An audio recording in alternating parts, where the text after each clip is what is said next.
Okay, we're going to continue the conversation about the Chris Kyle murder trial.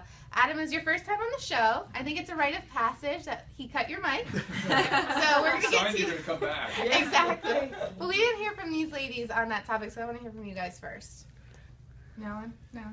On the topic, well, we were talking about it a little bit when the cameras were off. I think this guy is not necessarily post-traumatic stress disorder, but I think this guy has severe mental issues. Okay. And that being said, and I think that there's a distinction in the law. Did he understand right from wrong when he committed the crime? Yeah. And I think that insanity never works. It never works. Jurors hate it.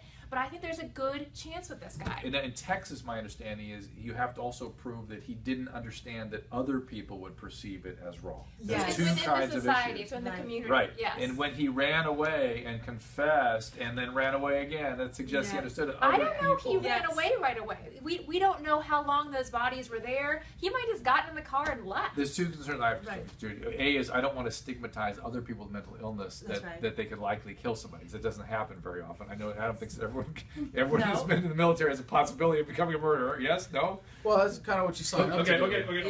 But I don't want to stigmatize other people with mental illness. It's rare, and it's especially rare for PTSD. What troubled me about this whole thing was you can look at his veterans report, and all it says is psychosis and depression. Right. Those are sort of symptoms. They aren't diagnoses in this case. Yes. But then you hear schizophrenia, but you don't see that in his record. He did not get good medical care. Yeah. No, he didn't. Yeah. So isn't he a victim in that, right? Yes. I'm sorry. I have empathy for him. I feel terrible for Chris Kyle, obviously, and his family, but I feel really terrible for this guy, too, who goes to war. And if you're not brought back in a body bag, you're brought back as a shell of yourself. And some people, especially if they have mental illness and then they're self-medicating through addiction, who knows what kind of recipe for disaster that may be. And his mom knew. His mom reached out and said he's got problems. Everyone knew. The doctors were saying this guy is a threat to society. And he was as they released him. But see, they said that happens all the time in mental health. It drives me crazy, Judy.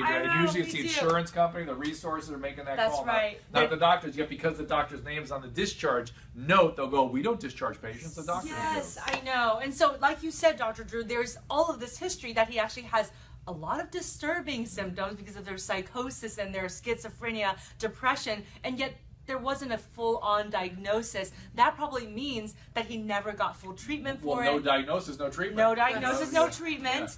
And so he is a victim, but at the same time, as you mentioned before, that theory of mind idea, does he understand that other people would perceive his actions as right or wrong? There's some hints that he kind of gets it. Yeah. And so that's kind of my fear. This is not that person who just can't put themselves in somebody else's shoes. And my fear, at least, is against mental health gets stigmatized generally if you keep making excuses for behavior that's egregious under the mental health banner, because people need to take care of their mental health before they do horrible behavior. But I'm curious what Adam has to say. Yeah, he's lived it, right? You've so. Seen it when you're there, and then you come home, and what is that experience? Yeah, I was in Fallujah in 2004. I got my little slice of combat as part of my experience. I came home and dealt with PTSD myself. I ran a peer support group for vets with PTSD in Washington, D.C. with the Iraq Veterans Against the War.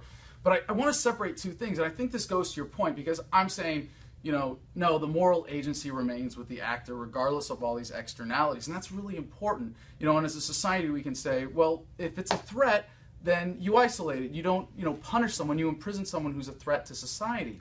But don't we give those people treatment instead of imprisonment? Absolutely. I don't think it's always their responsibility. Like you're saying that they're always agents. Yeah, there are a lot of... That's not true, though. You're, as an individual, hold on, this is really important, though, to separate the issue of mental health and what's right and wrong. And there are lots of people who have lots of mental health issues. I think, Dr. Drew, as you would attest, as we develop as a species, we become more aware of mental health. And you can either say, well, everybody's crazy because now we can put a diagnosis on everybody, or you can put it in a positive light and say, we're getting more aware and getting better about strengthening mental health. But right and wrong is a totally separate issue. If you're crazy, you can screw up right and wrong. But in this society, we have a morality deficiency. We have an ethics problem. We don't consider what's right and wrong. When is it okay to murder? When is it okay to kill? When is it okay to steal? Is it okay for the government to do all of these things that are clearly immoral, that we endorse, that we vote for? And the rest of the world has got to be looking at us, even in this conversation, and laughing and crying at the same time. Because you look at the scale of the tragedy in Iraq, for us to go, oh, the poor veterans here at home, let's help them avoid responsibility, avoid the consequences of their actions that they signed up to kill for politicians, when Iraqi sanctions by the U.S. caused the death of 500,000 children. You have over 650,000 estimated killed in Iraq as a result of the invasion, according to the Lancet study. And a quarter of the children born in Fallujah today suffer from birth defects because of depleted uranium poisoning. And we're arguing about, you know, how do we take care of veterans? How about we take care of the victims of this war? Okay. I have to turn your mic off because we're out of tape on this thing. Did I run out the tape? All right. I'm like trying to what do we ask after that amazing little rant right there? But I think we have to go back to what Judy and Dr. Drew were going at. He has pleaded not guilty at Roth by reason of insanity. Do you think that defense will hold up? Let us know.